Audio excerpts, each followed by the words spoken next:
नमस्कार दोस्तों, स्वागत है आपका सत्या एकेडमी पर। पिछली क्लास में हमने देखा था डिजिट एंड नंबर्स। डिजिट और नंबर्स के बारे में हमने कुछ बेसिक चीज़ें पढ़ ली थी। आज हम उन्हीं चीज़ों का फैक्टर पढ़ेंगे, उनका डिवीज़न पढ़ेंगे।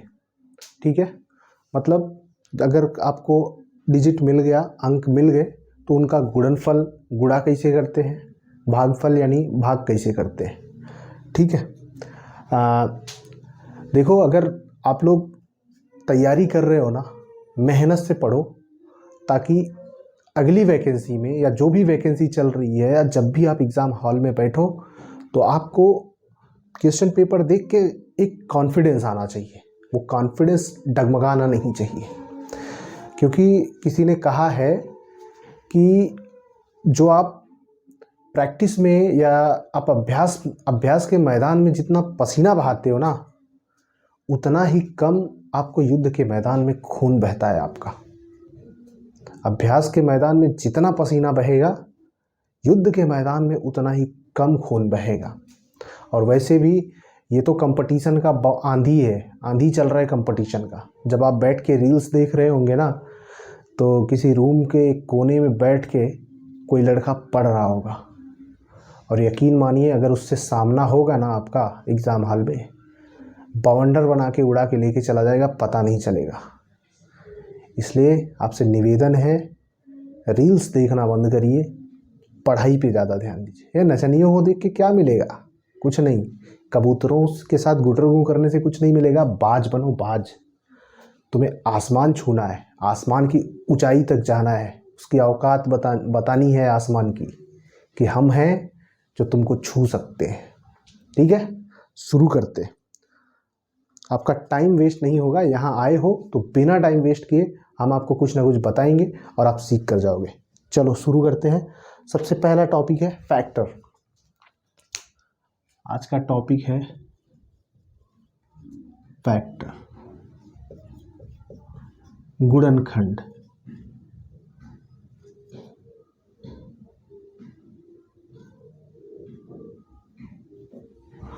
गुणनखंड सब लोगों को मालूम होगा कि किसी संख्या को अगर वो बड़ी संख्या है तो उसको टुकड़ों टुकड़ों में कर देते हैं, तो कहा जाता है उसका गुणनखंड किया गया है। खंड का मतलब क्या होता है? भाग या उसको डिवाइड करना। और गुणन का मतलब होता है कि गुणा की संक्रिया से किसी चीज को गुणा की संक्रिया से छोटे छोटे खंडों में डिवाइड करना, उस संख्या का गुणनखंड कहलाता है। जैसे 120 है, यह एक संख्या है। अगर हम इसको चेक करें कि यह कितने संख्याओं को गुणा करके बना हुआ है, तो आप कैसे चेक करेंगे? यह कितने संख्याओं को गुणा करके बना हुआ है, तो इसको चेक करने के लिए सबसे पहले यहाँ पे 12 है और 0 है, यानी कि 12 और 10 का गुणा हुआ रहेगा। सबसे पहले क्या रहेगा? आपको छोटी संख्या नहीं मिल रही है तो ये मोटा मोटा बड़ा संख्या पकड़ सकते हैं। क्या मिला रहेगा? सबसे पहले 12 और 10, तभी तो 120 हुआ रहेगा। ये अगर आपने एक शून्य देख लिया तो इसका मतलब इसमें 10 का गुणा कंफर्म हुआ है। 2 शून्य देख लिया तो 100 का गुणा कंफर्म हुआ है। 3 शून्य देख लिया तो 1000 का गुणा कंफर्म हुआ है। ठीक है, यहां से जब आपको ये मालूम हो जाता है कि 12 में 10 का गुणा हुआ है तो 120 हुआ है, ठीक, तब क्या करते हैं? आप इसको इस तरह लिख दिए। और 12 कैसे बनता है? 3 और 4 से। 12 कैसे बनेगा? 3 और 4 का गुणा करके ना। 10 कैसे बनेगा? 2 और 5 का गुणा करके। ठीक, अब 4 को हम अभी तोड़ सकते हैं। 3 कैसे बनेगा? 3 सिर्फ 3 बनेगा, या तो 1 का गुणा होगा, 1 तिहाई 3, या तो 3 1 के 3, मतलब कि यह पूरी तरह से अभाज्य संख्या हो गया। 3 अभाज्य संख्या है, क्योंकि इससे छोटा इसको नहीं किया जा सकता, तो 3 को 3 लिख देंगे। लेकिन 4 को हम 2 गुणे 2 लिख सकते हैं। क्या लिख सकते हैं? 2 गुणे 2। आगे ये 2 को और कुछ नहीं लिखा जा सकता। 5 को भी और कुछ भी नहीं लिखा जा सकता। सिंपल में लिखना है तो 5 को सिर्फ 5 ही लिखा जा सकता है। यानी इसका गुणनखंड कितना हो गया? इसको एक आरोही क्रम में लिख लेंगे। 2 गुणे 2 गुणे 2 गुणे 3 गुणे 5, ये होगा 120 के बराबर। 2 दूनी 4 दूनी 8 त्रिक 24 25 120। मतलब 120 को हम इन छोटे छोटे टुकड़ों में लिख सकते हैं। यही होता है गुणनखंड यानी फैक्टर, किसी संख्या का फैक्टर। ये सबसे छोटी संख्याएं मिल गई, इन्हें अभाज्य गुणनखंड कहते हैं। क्या कहते हैं? अभाज्य गुणनखंड। अभाज्य गुणनखंड का मतलब अब इन्हें हम कोई भी भाज्य इनको छोटा नहीं कर सकते, या किसी भी संख्या से इनमें भाग देकर और दूसरी संख्या नहीं प्राप्त कर सकते। इसके लिए इसको अभाज्य गुणनखंड कहा जाता है। ठीक, समझ गए अभाज्य गुणनखंड क्या है? गुणनखंड का एक शर्त है कि अगर कोई अभाज्य संख्या, किसी भी संख्या का कोई अभाज्य गुणनखंड ए, बी और सी, डी ये सब हो, तो अगर ये इस तरह से देखिए, अगर कोई संख्या n है, इसका गुणनखंड a power p into B power q into C power r into D power s हो,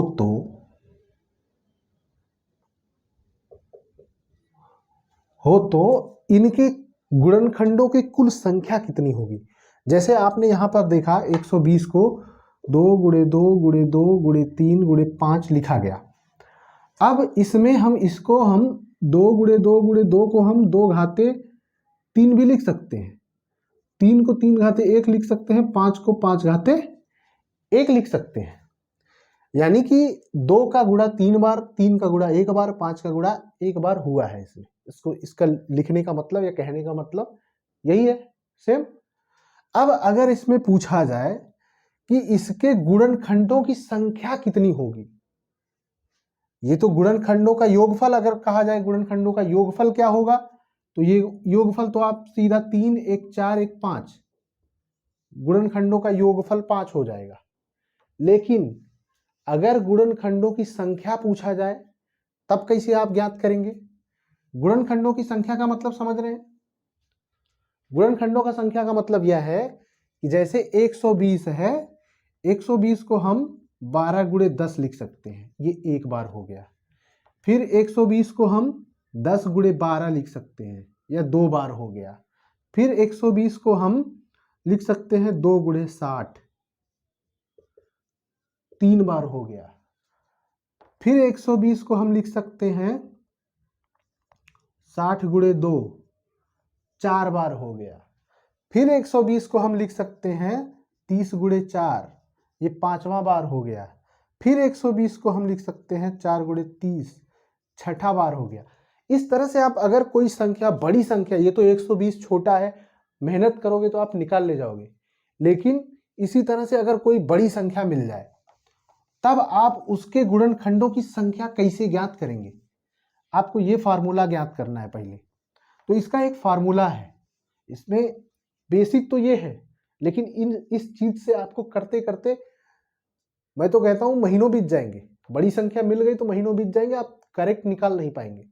लेकिन अगर कुछ ऐसी संख्या है, n कोई बड़ी संख्या है, तो उसको हम अभाज्य गुणनखंड a power p into B power q into C power r into D power s में डिवाइड कर लें या तोड़ लें, तो इनका जो अभाज्य संख्याओं का गुणनखंड होगा, जो अभाज्य गुणनखंड होगा,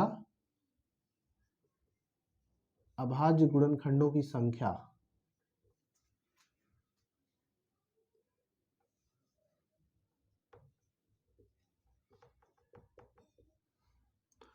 गुणनखंडों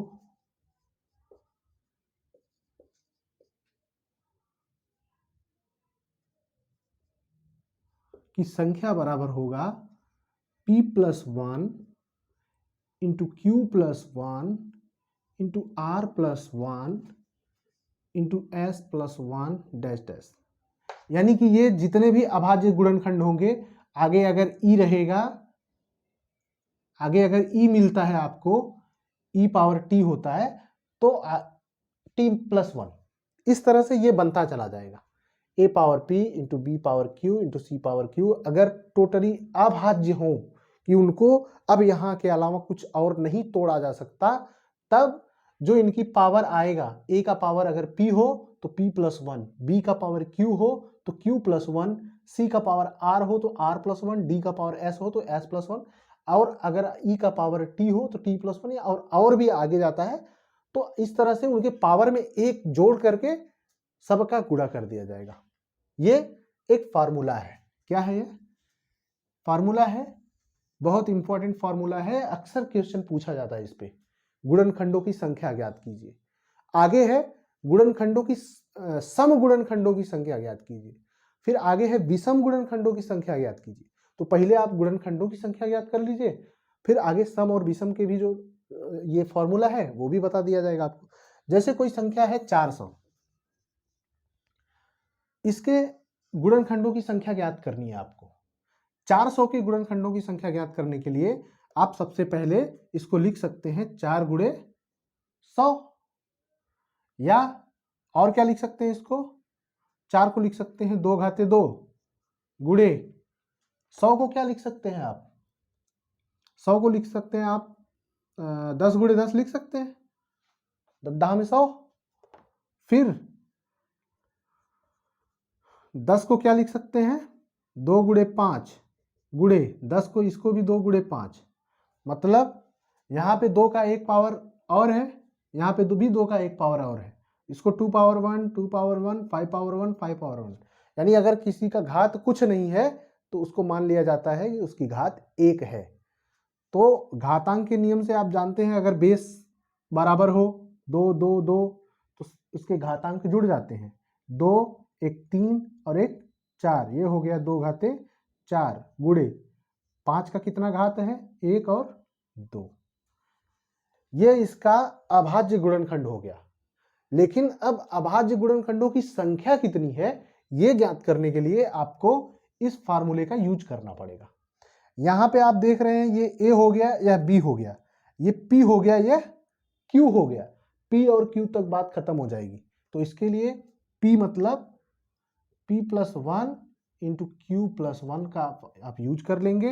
ये हो जाएगा 4 प्लस 1 इंटू 2 प्लस 1, 4 एक 5 गुणे 2 एक 3, मतलब 15, यानी इसके गुणनखंडों की संख्या कितना होगा, 15। ठीक, नोट कर लीजिए। आगे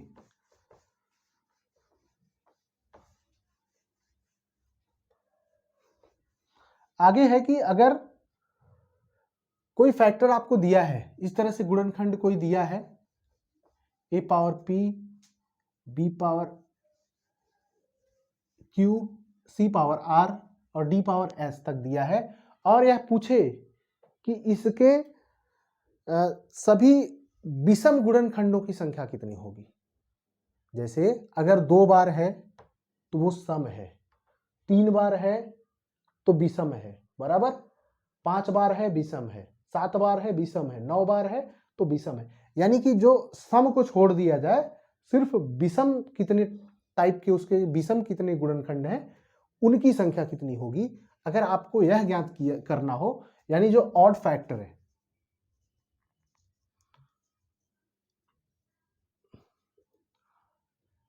ऑड फैक्टर्स कितने होंगे, यानी विषम गुणनखंडों की संख्या,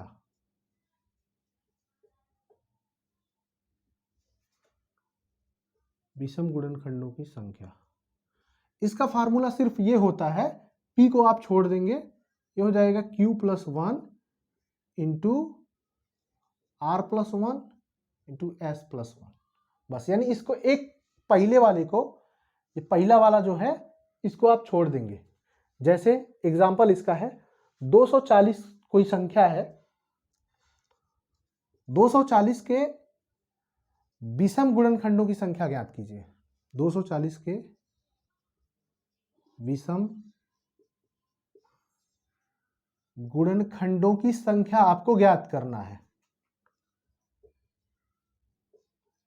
तो क्या करेंगे, 240 को पहले अभाज्य गुणनखंड में तोड़ेंगे। और यह भी होता है कभी कभी एग्जाम में पूछा जाता है कि इसका अभाज्य गुणनखंड क्या होगा। आपको ऑप्शन में फंसाने के लिए उल्टा सीधा ऑप्शन दे दिया जाएगा, तो आप केयरफुली उसको गुणनखंड करेंगे, देखेंगे किस ऑप्शन पे वो मैच होता है, फिर आप उसको टिक करेंगे। ठीक, यहाँ 240 के विषम गुणनखंडों की संख्या पूछ रहा है, यानी 240 को आप डिवाइड करो, सॉरी फैक्टर इसका निकालो। 240 को आप लिख सकते हो 24 गुणे 10, 240 हो गया ना। इसको लिख सकते हो 8 तिहाई 24, 8 गुणे 3 गुणे 2 गुणे 5। 8 को लिख सकते हो 2 दूनी 4 दूनी 8, 2 घाते 3 8 को लिख सकते हो, और 2 घाते 1 इधर है, तो इसको आप लिख दोगे 2 घाते 4 गुणे 3 घाते 1 गुणे 5 घाते 1 बराबर 2 3 5। देखो अभाज्य गुणनखंड ये ABCD, इसका सीरियल कैसे बनाओगे? ऐसा नहीं कि 3 इधर कर दो इसको A मान लो, 5 इधर कर लो इसको A मान लो, ऐसा नहीं है। सीरियल वाइज होना चाहिए। सबसे कम वाले को सबसे पहले, मतलब इसको आरोही क्रम में बढ़ा लिखोगे, कम को पहले, उसके बाद उससे ज्यादा, उसके बाद उससे ज्यादा, इसे बढ़ते हुए क्रम में लिखोगे, तब जाके जो सबसे छोटी वाली संख्या होगी उसको A मानोगे, इसको B मानोगे और इसको C मानोगे। ठीक, यहां से ये हो गया ABC, इसका पावर P, इसका पावर Q, इसका पावर R। यहां फार्मूला क्या है? Q+1 मल्टीप्लाई बाई R+1, या और होता तो S+1 T+1 U+1 होता जाता। यहां इसको हम छोड़ देंगे, इसको लेंगे, इसका पावर ये है Q, यह है R, यानी 1+1, R का मान भी 1 है, 1+1 यानी 2 गुणे 2 मतलब 2 दूनी 4, यानी विषम गुणनखंडों की संख्या कितनी होगी? 4 बराबर। ये हो गया विषम गुणनखंडों की संख्या। अब आपको अगर पूछे सम गुणनखंडों की संख्या क्या होगी बेटा, इसको, ये आपका कोई प्राइम नंबर है, अभाज्य गुणनखंड है ये,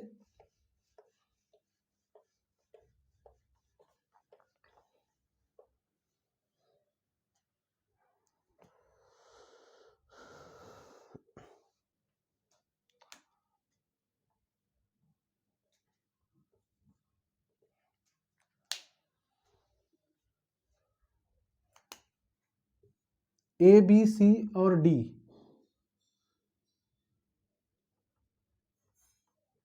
जहां A B C और D प्राइम नंबर्स हैं। ठीक है, यानी ये अभाज्य संख्याएं हैं A B C और D, तभी इसको हम अभाज्य गुणनखंड मानेंगे। जब A B C D अभाज्य संख्याएं होंगी तभी इसको हम अभाज्य गुणनखंड मानेंगे। ठीक, अब पूछ रहा है कि अगर ये संख्या इस तरह से दिया गया है, इस तरह से आपको गुणनखंड ज्ञात हो या आप ज्ञात करो, तो इसके इवन मतलब सम संख्याओं का या सम गुणनखंडों की संख्या क्या होगी। ठीक है, इवन फैक्टर्स की संख्या कितना होगा जब आपको ऐसा अभाज्य गुणनखंड मिल जाए।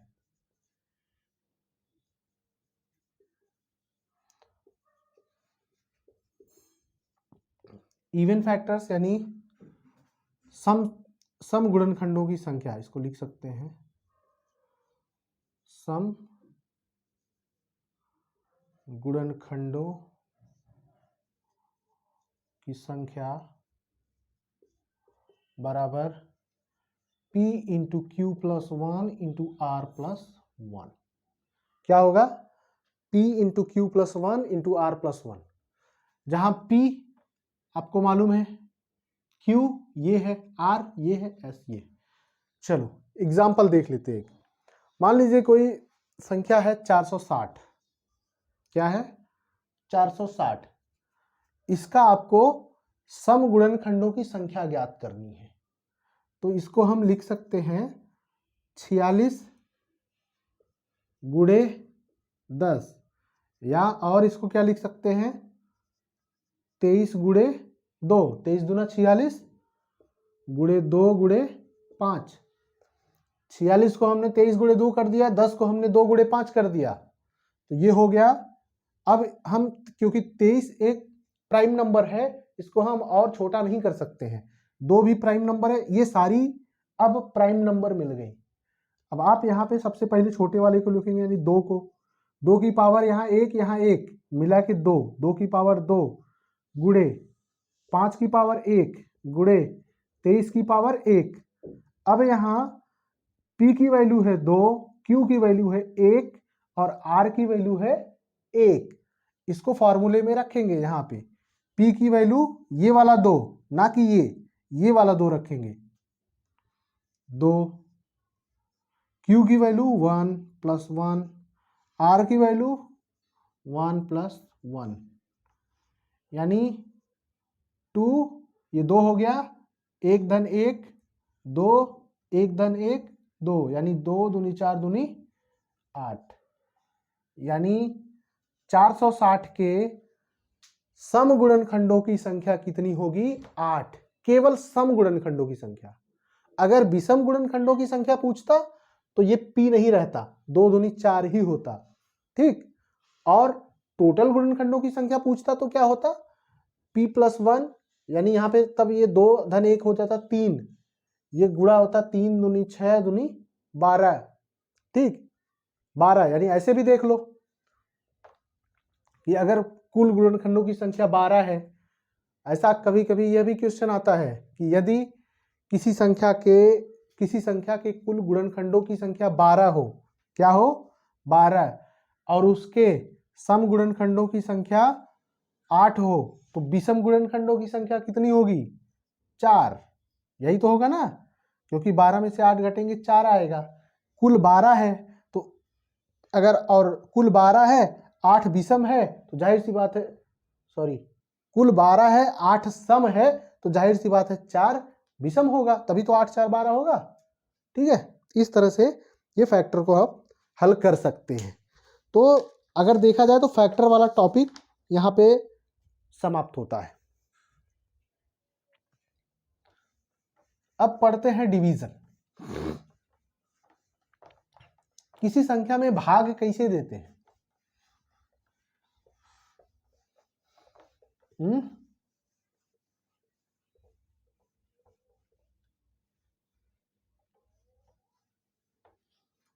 किसी संख्या में भाग कैसे देते हैं?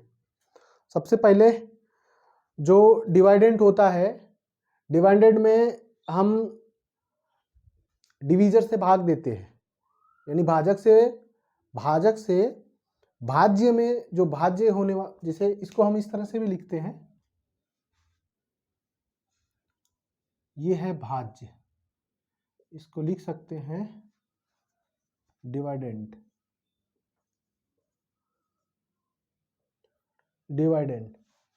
फिर इसको हम बीच में रखते हैं भाज्य को, और भाजक जो डिवाइजर है, डिवाइजर को कहते हैं भाज्य। और ये होता है, यहां पर आपको मिलता है भागफल। क्या मिलता है? ऐसे लिखते हैं ना, भागफल। भागफल को क्वोटिएंट कहते हैं। यहां से इसको भाग देते हैं तो यहां कुछ संख्या लिखेंगे, जो भी है, कुछ भी आया है, यहां पे बचेगा क्या? शेषफल, रिमाइंडर, इसको कहते हैं रिमाइंडर। या अगर हम एक फार्मूला यहां पे बनता है, भाज्य बराबर, ये भाजक है, भाज्य बराबर भाजक गुणे भागफल धन शेषफल। देखो, जैसे कोई संख्या है 15, भाज्य है, इसमें हमको भाग करना है भाजक से, मान लीजिए 4, ये भाज्य हो गया 4। यहां पे हम इसका भाग करेंगे तो 4 तिहाई 12 होता है और 4 चौक 16 होता है। 4 ज्यादा जाएगा तो ये ज्यादा हो जाएगा, तो शेषफल कितना होगा, अगर 4 बार ले जाएंगे तो शेषफल कितना होगा, -1। हम बड़े बड़े फैक्टर में, जैसे कोई अगर ये संख्या मान लो छोटा है तो हम यहाँ पे पता कर लेते हैं कि शेषफल कम ज्यादा हो कौन सा है। अगर जैसे 4 12 है, 12 कर लिया, ये 3 आ गया। लेकिन अगर ये संख्या बहुत बड़ी होती और इस बहुत बड़ी संख्या से भाग दे रहे होते तो हम प्लस माइनस ऊपर नीचे, चाहे प्लस को भी ले सकते हैं और माइनस को भी ले सकते हैं। यहाँ पे मेरे कहने का मतलब यहाँ पे 4 बार भी जा सकता है। कैसे, 4 चौक 16, बस घटा दीजिए, -1 आंसर आ जाएगा। इसका मतलब यह है कि अगर हम इसको -1 जो है इस 15 में से 1 जोड़ देते तो यह 4 से कट जाता, यही मतलब है ना। यानी 15 एक कम है, ये 4 के भाजक से, ये जो 15 का जो भाजक है इस 15 एक कम है, नहीं तो अपने भाजक से यह डिवाइड हो जाता, कट जाता। तो यही चीज मैं कहना चाहता हूं कि अगर जो आप अभी तक सिर्फ पॉजिटिव संख्याओं को लेते थे, लेकिन जरूरत पड़ने पर बड़ी संख्याओं की गणना या भाग करने पर हम नेगेटिव संख्याएं भी ले लेते हैं, जो अभी आपके इस कंपटीशन में आपको यूज करना पड़ेगा। पेपर को फटाफट हल करने के लिए आप उसका यूज कर सकते हैं। जैसे अब नॉर्मल तरीका यही है कि ये 12 होगा, 3 शेष